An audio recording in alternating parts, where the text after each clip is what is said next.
Muy bien, ¿cómo estáis? Bienvenidos, bienvenidas, bendiciones.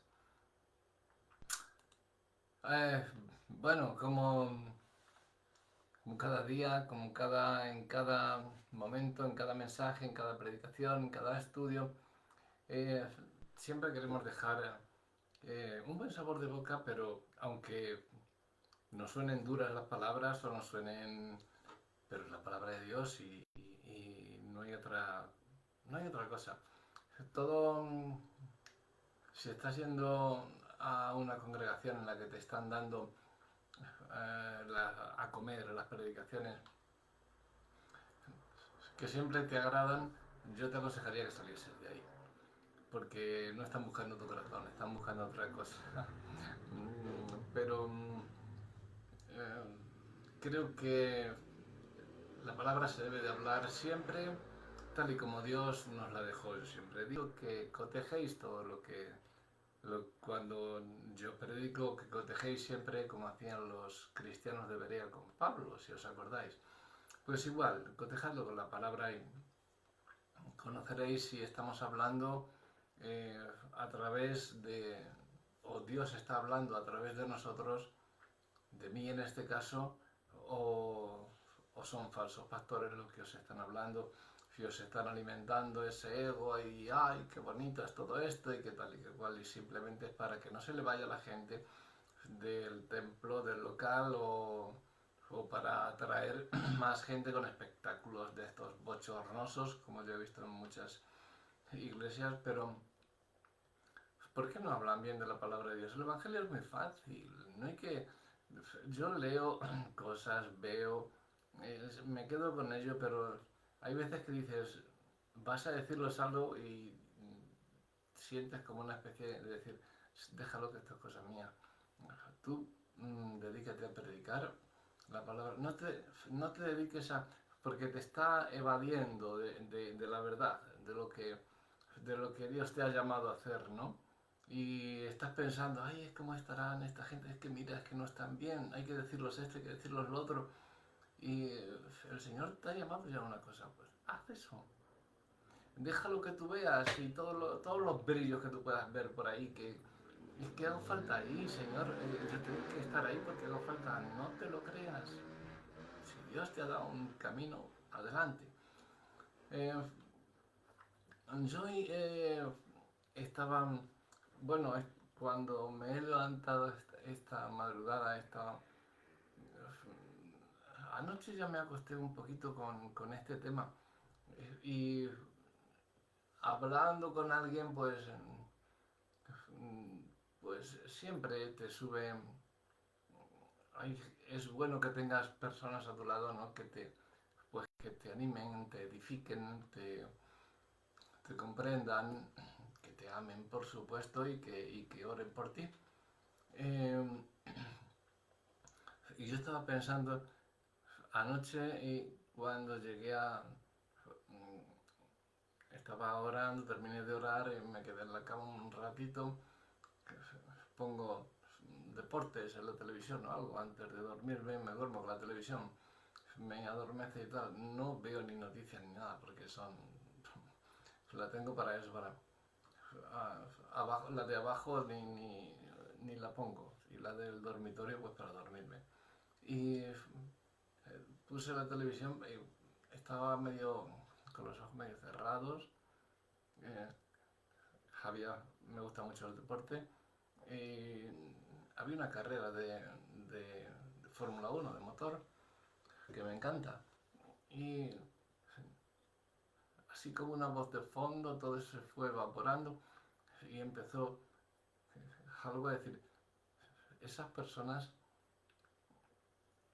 son muy difíciles de encontrar, no las desprecies, porque yo he dicho muchas veces que a mí me han despreciado, es cierto, y me han menospreciado y me lo siguen haciendo, pero no, yo no tomo en cuenta nada, yo me da igual, yo sé en quién he creído, pero cuando a mí me viene alguien y luego se va por otro sitio o pasan ciertas cosas con él, eh, el Señor me estaba diciendo, no desprecies a nadie, porque los que yo te envío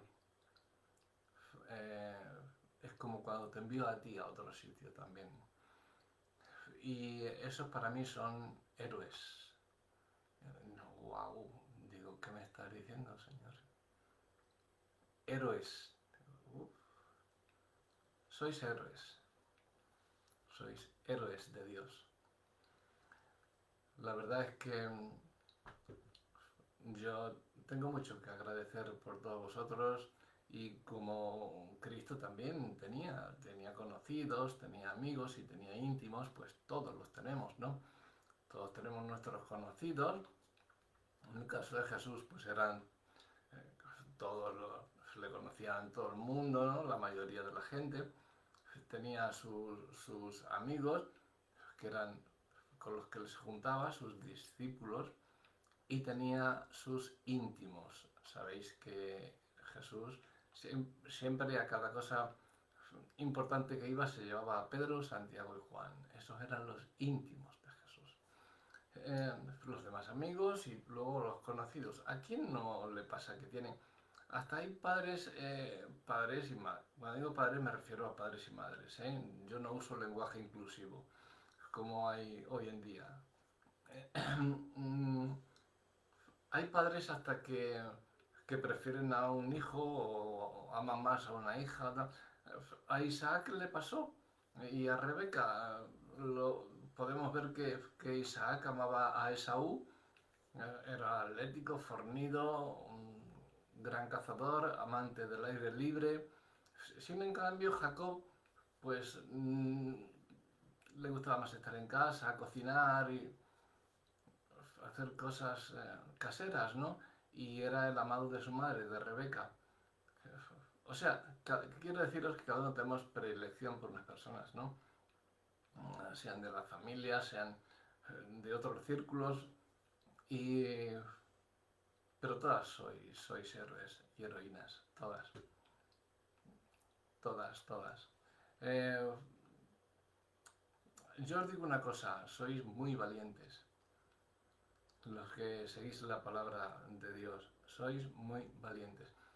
Os digo esto hoy porque ahora veréis el mensaje que palabra a palabra se me fue viniendo y hasta dormido venían palabras. Esta mañana estaba tomando notas y conforme ha pasado la mañana y hablando con gente, y me decían las cosas y parecían ir encadenándose todo sobre lo que vamos a hablar. Entonces, para mí sois valientes, sois héroes y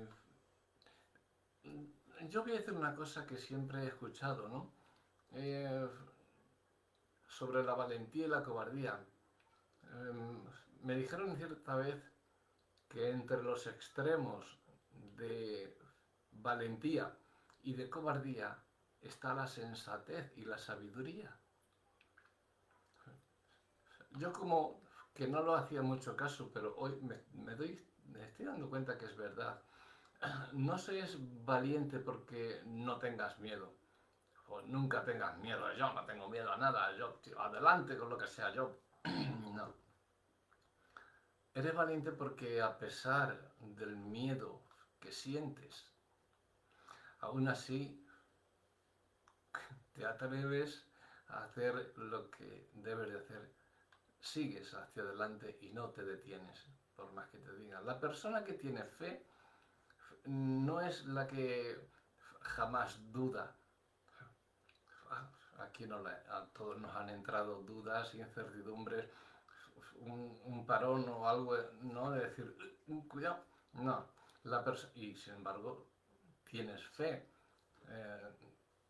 Creeríamos que si tienes fe no deberías de dudar, ¿no? La persona que tiene fe, os digo yo, no es la que jamás duda, sino la que elige creer a pesar de las muchas dudas que te asaltan. Porque ahí están siempre, pum, pum, pum, pum, pum, pum, machacándote, machacándote. Y ves a otras personas que dicen, pero tú estás loco, tú el que crees en eso, ¿por qué me estás hablando de eso? No me vuelvas a hablar de eso, tal. Tú estás loco, tío, que tú tal, tú cual, pero vamos, con lo que tú eras pues eso es la persona que tiene fe. no es la que jamás dude, sino la que siempre elige creer a pesar de que te bombardeen con muchas dudas. Y y es así como te ganas el desprecio, ese menosprecio y las burlas de quienes te rodean. Pero por eso os llamo héroes, heroínas y los valientes. Cuando vamos en contra de la sensatez humana, abrimos y cerramos comillas en esa palabra de sensatez humana, uy, eso no me cabe a mí. Cuando vamos en contra de esa sensatez humana es cuando nos convertimos en temerarios, en seres extraordinarios, en héroes. Porque si vas a favor de la corriente, vas donde va todo el mundo. Es igual como cuando te metes en el metro y está a tope. Te van moviendo a la gente a donde quieres, ¿no? No, tú tienes que ir adelante contracorriente. Siempre contracorriente. Yo lideré un movimiento que se titulaba que le llamamos, no se titulaba, pusimos un blog que se titulaba el blog Contracorriente 21DC, porque lo hicimos en el año 21, el 2021, y después de Cristo, evidentemente, pues se llamó Contracorriente 21DC. Así es como vamos, contracorriente, cuando vamos contra la sensatez humana. La Biblia está llena de personajes que una vez estuvieron en la misma posición que nosotros podemos estarlo hoy en día. Estaban perseguidos, estaban atribulados de todas las formas posibles que te puedas imaginar, estaban pasando apuros y muchas veces también fueron derrotados. No encontraremos a un personaje que trascendiendo la historia jamás haya sufrido una pérdida o una derrota. Yo siempre digo, no hay nadie que haya alcanzado el éxito que no haya atravesado antes la puerta del fracaso. O por lo menos que haya sentido la necesidad desgarradora de llorar muchas veces. Pero, ¿por qué esos hombres que hoy en día somos nosotros, ¿no? El legado el testigo que hemos recogido de ese legado que nos han dado, ¿por qué se volvieron inolvidables esos hombres? ¿Por qué conocemos sus historias? ¿Por qué, si lo tenían todo en contra suya, son héroes? Y para muchos nuestros héroes.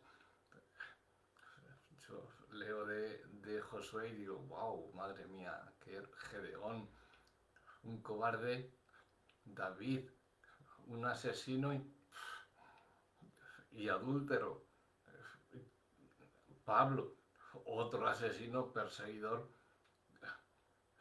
Pedro, alguien que no aguantaba ni, no sé,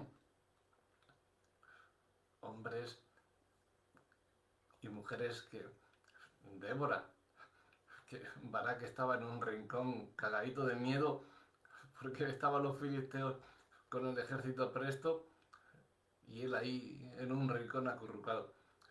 Y Débora fue y le dijo, che, vamos, que tienes que ir a la guerra, venga, haz tu trabajo. Y Débora era jueza y era profetisa en el tiempo de los jueces de Israel. Y fue la ayuda idónea de Barak. Barak fue el que fue a la guerra, pero porque Débora fue el que le dio esos ánimos. Para mí fue más heroína Débora que Barak. Barak iba a la guerra, pero era su misión de estar en la guerra. Es una misión muy difícil el levantar a un pastor decaído o del fango o de desanimado es muy difícil, os lo digo por experiencia. Débora levantó a ese líder que era Barak y le hizo ir a la guerra. El libro bueno, el museo, el panteón de los héroes de la fe, pues lo tenemos en Hebreos capítulo 11, es indudable, ¿no?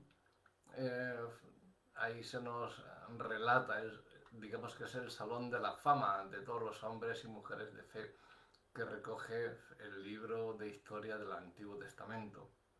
La historia hebrea del Antiguo Testamento. No eran diferentes de nosotros en oportunidades, por eso os llamo héroes y valientes hoy, porque no eran ellos ni nosotros somos diferentes a ellos ni ellos a nosotros.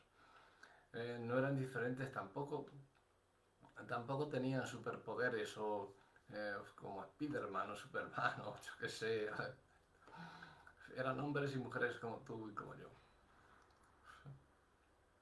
No tenían superpoderes como los que les dibujan hoy en los dibujos animados, a estos que salen en, yo que sé, Superman, el hombre de acero, ¿no? Le tiran balas y no le hacen nada, madre mía. No. Tenían debilidades, tenían temores, tenían dudas, tenían luchas, lloraban igual que nosotros. Ejemplos, tenemos a Noé, por ejemplo, construyó un arca por mandato de Dios para salvarse a sí mismo, porque toda la humanidad estaba en pecado, pero Noé fue declarado justo por Dios y no destruyó la humanidad por Noé. Estamos aquí por Noé. Muchos ni se acuerdan, solamente nombran el arca, que fueron animales, una de cada, pero no saben en realidad que por la justicia, por la fe, por la valentía de Noé, estamos aquí. Adán ya vimos que fuera. Y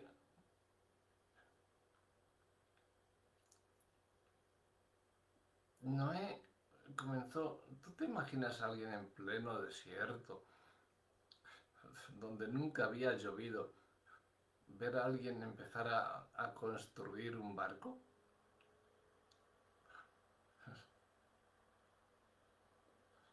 ¿Te imaginas todo lo que tuvo que sufrir, Noé? El menosprecio, Seguramente fue el hombre más popular de su época, debido a lo loco que estaba, o que debía parecer loco a esas personas. ¿No te han llamado loco o loca alguna vez? A mí casi todos los días me lo dicen, pero me da igual. Es que estaba loco, ¿no? Hacer un barco en pleno desierto donde nunca había llovido ni... No había hombres del tiempo y nada, pero sabían cuándo iba a hacer buen tiempo, cuándo hacía mal tiempo. No lo sé, me imagino. Pero estaban tan acostumbrados a que no lloviera y que tuviesen tiempo de bonanza que no daban la alabanza a Dios y se dedicaron a pecar, casándose, dándose en casamiento unos con otros, haciendo cosas que no debían y no agradaban a Dios, y Dios decidió barrerlos de la faz de la tierra. Pero sin embargo encontró a Noé, al loco. Cuando digo loco digo héroe, ¿vale? Porque a mí me han llamado loco muchas veces, pero no me considero ningún héroe. Yo considero héroes a gente como vosotros que seguís ahí a pesar de todas las circunstancias que llevéis y que podéis atravesar, y no lo dejéis, no dejéis esta locura, bendita locura. Moisés, otro loco, que dirigió al pueblo de Israel, él se creía, cuando ya llegó y cumplió los 40 años, había asistido a las mejores universidades en Egipto, ¿no? Hombre, se crió en palacio, era el nieto adoptivo de Faraón. Quién sabe si no hubiera podido llegar a ser el faraón de Egipto, ¿no? Porque fue adoptado por la hija de Faraón, o sea, que era el hijo de la hija de Faraón. No había otro en la sucesión al trono que Moisés. A los 40 años vio a su pueblo y decidió y prefirió sufrir con su pueblo antes que reinar en Egipto, en una tierra pagana. Yo siempre digo que prefiero predicar en una iglesia con 5, pero 5 con hambre de Dios, que una iglesia con 5.000 en la que están solo calientabancos. Moisés dirigió desde los 40 hasta los 80 años, tuvo que salir de Egipto por haber matado al egipcio, se fue a casa de Jethro, de su suegro, 40 años en el desierto, donde Dios trabajó con él. Todos tenemos que pasar el desierto cuando Dios te llama, todos. De una forma o de otra, cierto tiempo tienes que pasarlo en el desierto. Y aún así seguirás pasando desiertos, pero ten en cuenta que Dios lo hace por tu bien. Y siempre vas a encontrar la bendición. Moisés, 40 años en Egipto, 40 años con su suegro, Jethro, y se le aparece Dios y le dice, vamos, lidera a mi pueblo y líbralo, sácalo de manos de Faraón. ¿Yo? Sí, tú. Pero que yo soy tartaja, yo que te he dicho que hagas esto, venga. Bueno, tuvieron sus más y sus menos hasta que Moisés se deshacía en excusas, pero al final fue ese gran líder que Dios hizo, otro héroe, otro loco que, que se deshacía en celos por el pueblo de Dios. ¿Qué estáis haciendo? Es que no os acordáis de lo que Dios hizo, de lo que...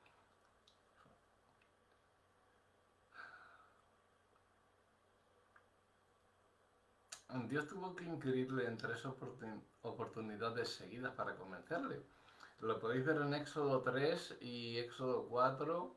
También luego se enfrentó a una emboscada entre el desierto, las montañas, el mar rojo, el ejército egipcio, cuando el pueblo fue liberado, Éxodo 14.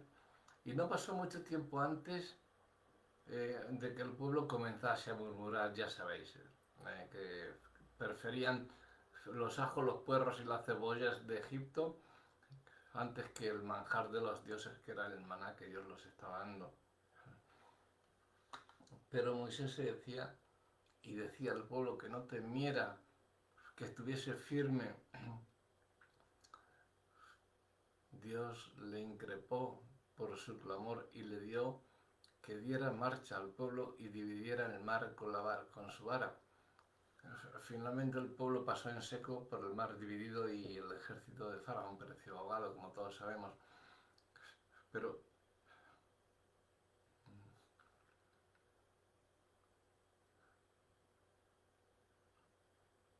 Dios hablaba con Moisés en el Sinaí y le dijo, baja porque el pueblo se está rebelando y está haciendo ídolos. Su propio hermano Aarón fue el que hizo el becerro de oro para... Y claro, Moisés ya se lo vio venir, vio que venía mortandad, venía el castigo de Dios, y Dios le llegó a decir, quítate de medio del pueblo, porque lo voy a eliminar de la faz de la tierra, te voy a dar otro pueblo para que le lideres y le lleves al sitio donde yo te diga. Y Moisés empezó a clamar, empezó a interceder con el poder de la oración intercesora y empezó a clamar por gente que le estaba haciendo menosprecio, un desprecio total, porque lo que él les dijo, ya, todo lo contrario, le estaban menospreciando. Sin embargo, él les salva la vida, como Cristo nos la salvó. Él ora al Señor y dijo, no hagas tal cosa, Señor. El Rey de la tierra y del cielo no puede hacer eso. El juez supremo, no puedes hacerlo por amor a tu nombre, no lo hagas, Señor. Y el Señor escuchó a Moisés. ¿Se necesitan agallas o no? El que tenía miedo de ir a hablar con el faraón, con Dios, que primero era un tartaja, que era tal, y luego se postró ante él, le dijo, no hagas eso. Le dijo a Dios lo que tenía que hacer. ¿Qué pensarán los demás pueblos si destruyes al tuyo? Por supuesto que Dios lo sabía, pero quería ver cómo reaccionaba Moisés. Moisés evidentemente no sabía que Dios lo sabía, o que le estaba enviando a otro sitio por otra cosa, ¿no? Pero es de alabar esa actitud de Moisés ante Dios, salvando a un pueblo rebelde. Gedeón, como hemos dicho, tenía severos problemas de autoestima, era un cobarde. Estaba trillando la parva en un valle que allí no podía, porque eso se trilla cuando hace aire y se trilla en lo alto, ¿no?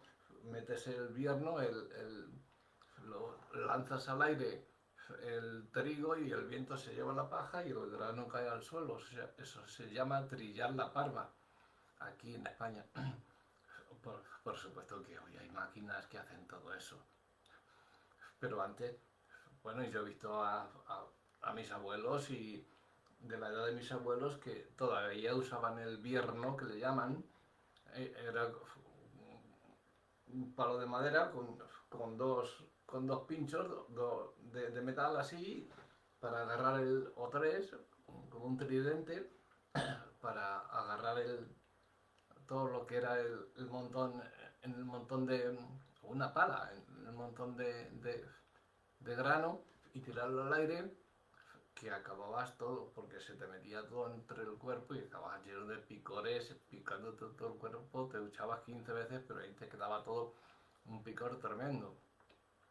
Y Gedeón estaba en, en el valle para que no le viesen los madianitas, ¿no? Los madianitas son los árabes, ¿vale?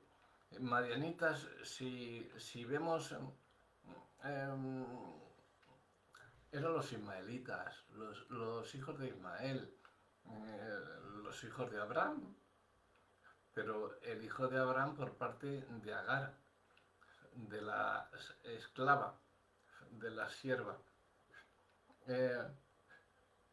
Se los llama madianitas. Ismael ya sabemos que ahí desciende los musulmanes, los árabes, y se los llama madianitas, ismaelitas y madianitas, porque Ismael tuvo un hijo que le llamó Madián, se llamó Madián, y por eso también se los llaman madianitas. Es lo mismo. Iban juntos. Ismaelitas y madianitas iban juntos. Entonces Gedeón estaba acosado por ellos y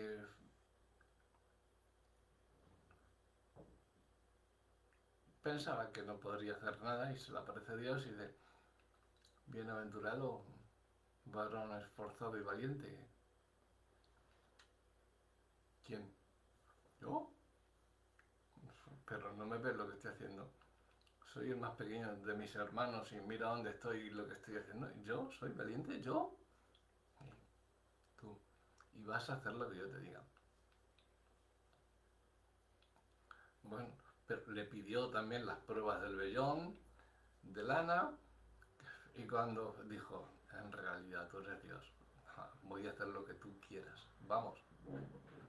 Y con 300 hombres, pues, venció un ejército de miles. David, que ya hemos hablado, ya sabemos, un pastorcito de ovejas. Y fue el rey de Israel por antonomasia. El segundo, primero fue Saúl, fue un guerrero sin igual que derrotó al gigante Goliat con apenas 17 años. Cuando todos los hombres de guerra estaban allí y ninguno decía nada, y llega él y llega Goliat a decir qué tal, y pero ¿quién es este filisteo incircunciso que se atreve a desafiar al escuadrón del Señor de los ejércitos? Ven aquí, ¿qué te voy a dar yo? Vamos, yo no, te va a dar Dios, ven, pero a través mío. ¿Pero quién? Yo soy un perro para que mandéis contra mí a un criajo. Pues ese criajo te cortó la cabeza con tu propia espada. Ahí tenéis a David. Absalón, otro de... Porque si veis la historia de David, asesinato, adulterio, y trajo como... El pecado siempre trae consecuencias, y a él le trajo la consecuencia la muerte del hijo que esperaba con Betsabé. Uno de sus hijos, Amnón, violó a otra de sus hijas, a Tamar. Absalón, otro de sus hijos, mató a Amnón, porque Absalón también era hermano de Tamar, y mató a Amnón, al que violó a la hermana, y fue exiliado, y luego estuvo en guerra con su propio padre, con David, porque quería el trono. Fue, claro, David mucho más experimentado, se le había podido cargar con los ojos cerrados, pero era su hijo. Dios ordenó a todo el mundo que no le hiciesen daño a Absalón, que le cogieran y tal y cual, pero se enredó con su pelo en un tal, le vio Joab, uno de los valientes de David, uno de los oficiales de su ejército, y le clavó un dardo en el corazón cuando, desobedeciendo la voz, la orden de David, del rey, y le mató. Absalón murió así. El pecado de David tuvo consecuencias en su casa a través de su familia también. Muchos amigos de David le abandonaron cuando huía de quienes le buscaban, ¿no? Cuando buscaban su vida para matarle, incluso su primera esposa, Mical, la hija de Saúl, lo cambió por otro y lo despreció. Cuando le vio que iba danzando David, porque llevaba el arca a Jerusalén, el arca de Dios, de la presencia de Dios. Qué bonito, mira, el rey danzando delante de las criadas. Qué bien has hecho el ridículo. ¿Yo? ¿Qué estás hablando, mujer? Yo vengo danzando delante de mi Dios. A mí qué me importan las criadas, ni aquel ni aquel. Yo danzo delante de mi Dios. Nunca más se llevó a ella. Nunca más la volvió a hablar. Nunca más. El pecado tiene consecuencias y meterte con uno de los valientes, con uno de los héroes de Dios, trae consecuencias. No te metas con ningún ministro del Señor porque trae consecuencias.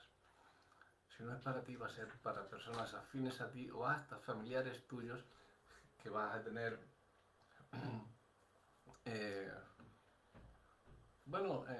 de muchas maneras, ¿no?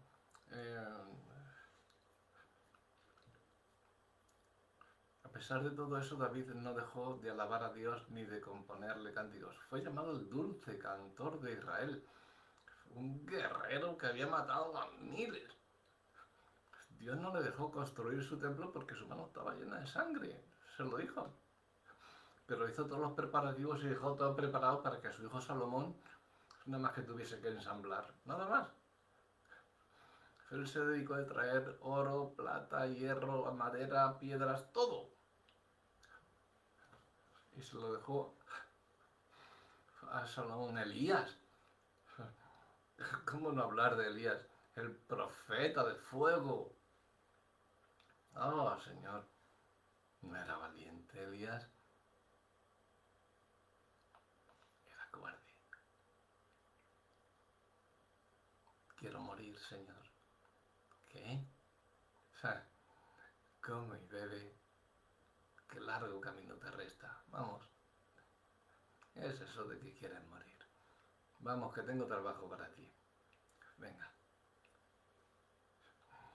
Poderosas hazañas ejecutó Dios por mano de Elías.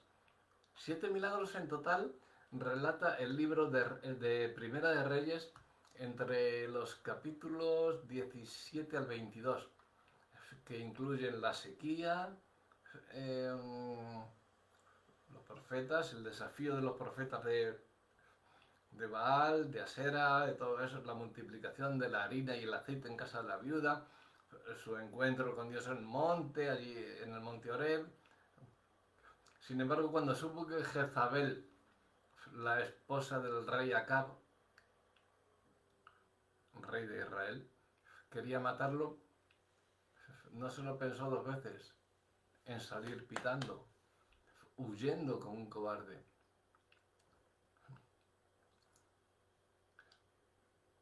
Pero era un cobarde Elías.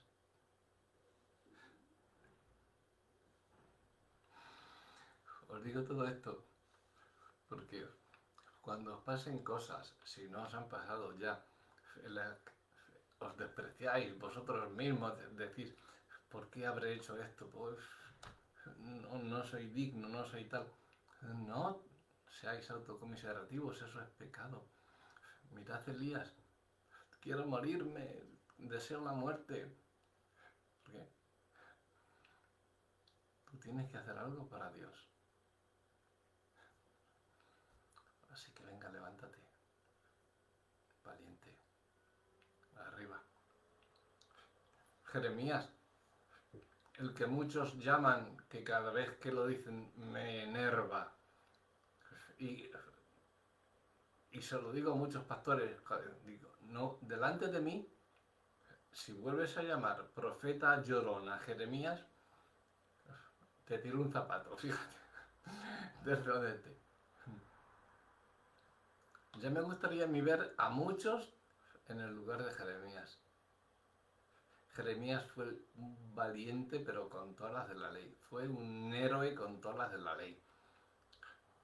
El mensaje que Dios estaba dando para que Jeremías profetizase en el nombre del Señor, ¡ja! Creo que no había nadie que estuviese preparado para hacerlo. Sin embargo, Jeremías ¡pum!, llevó ese mensaje que era para lapidarle. Bueno, de hecho le metieron en la cárcel, en una cisterna que se hundía en el fango. Bueno, le llevaron preso, le llevaron en cautiverio, fue torturado, de todo. Pero ahí está.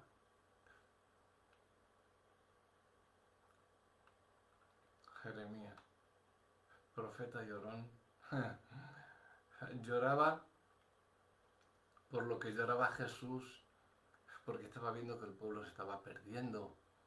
Él estaba hablando de que se arrepintiesen, de que se convirtieran, porque si no la maldición de Dios iba a venir sobre ellos.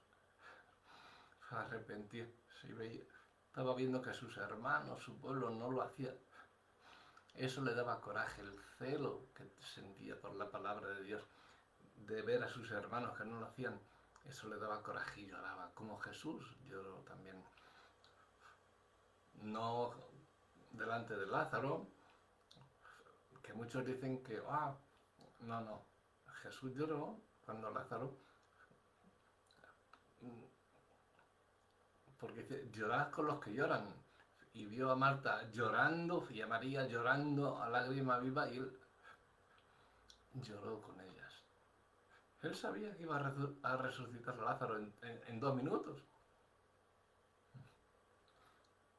pero se quebrantó y lloró con ellas, no porque Lázaro hubiera muerto, no, lloró con ellas porque él hizo suyo también el dolor que ellas sentían. Lloró cuando vio a Jerusalén. Y le dijo: Jerusalén, Jerusalén, cuántas veces he querido juntar a tus hijos, como la gallina sus polluelos, pero tú no has querido. Derramó sus lágrimas. La lista puede ser, infinita, porque sigue con muchos otros héroes bíblicos y los que ya no estamos, no podemos estar en la Biblia. Ya no hay quien escriba ahí más.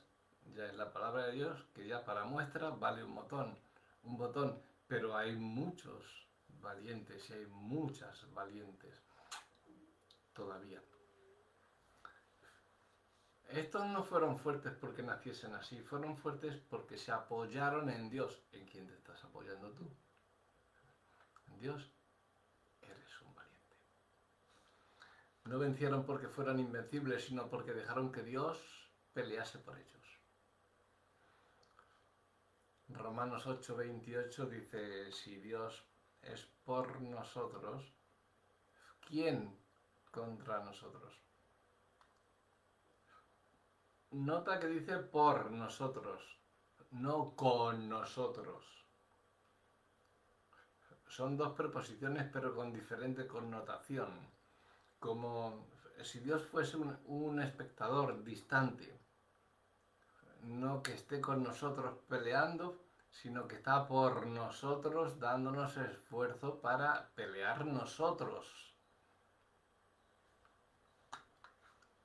Cuando nos subimos, por ejemplo, como los boxeadores, ¿no? Al ring a pelear, pues a pelear nuestras batallas personales, que las tenemos cada día. Comenzamos a recibir tantos golpes muchas veces que estamos a punto de tirar la toalla. Yo he habido veces que la he tirado. Tiré la toalla solamente para recibir un toquecito en mi hombro y ver la toalla, ponerla otra vez en mi mano y decir y oír: no vuelvas a tirar la toalla, porque esta batalla no es tuya, es de los dos.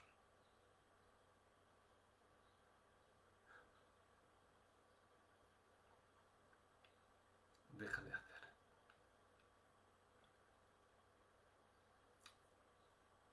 Cuando Dios te diga: ahora es mi turno, déjame pelear a mí, estate quieto y déjame ahora a mí.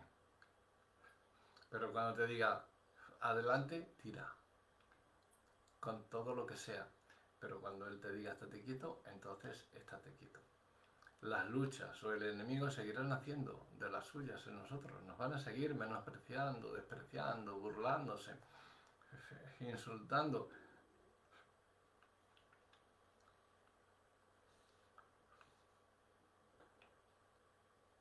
Pero si nos parece que Dios solo nos mira con angustia y sin hacer nada, es porque efectivamente aún no le hemos dejado de hacer nada.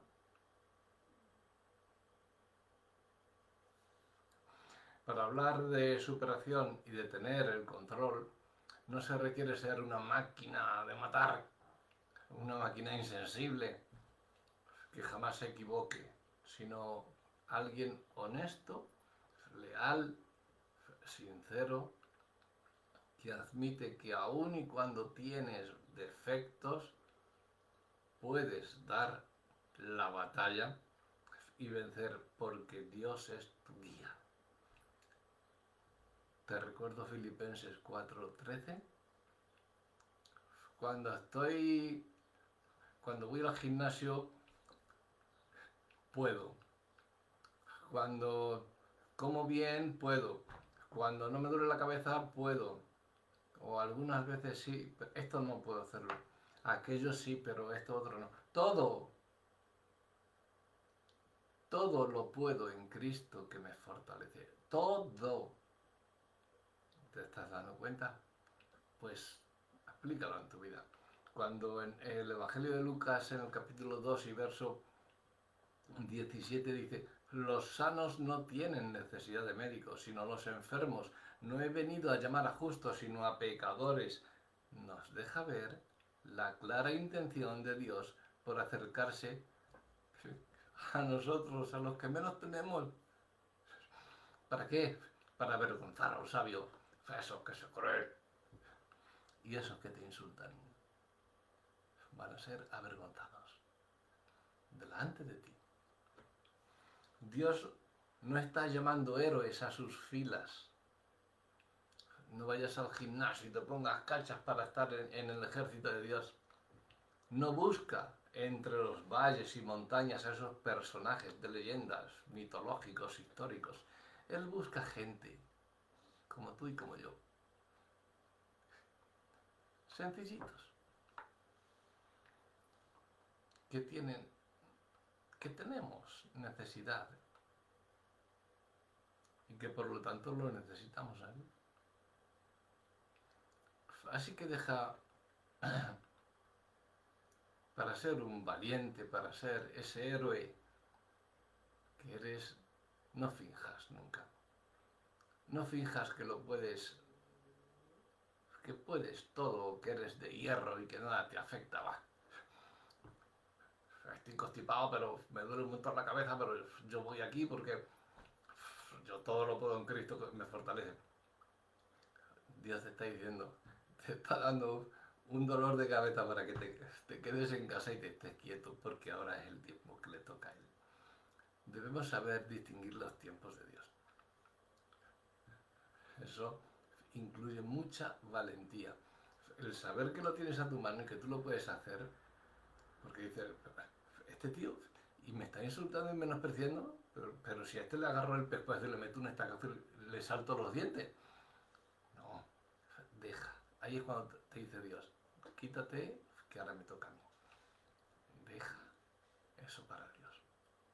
Ya sé que lo puedes hacer tú, pero deja eso para Dios, porque Dios te va a dar otro trabajo que tú no puedes hacer, pero lo vas a hacer porque Dios te lo ordena y te envía a hacerlo.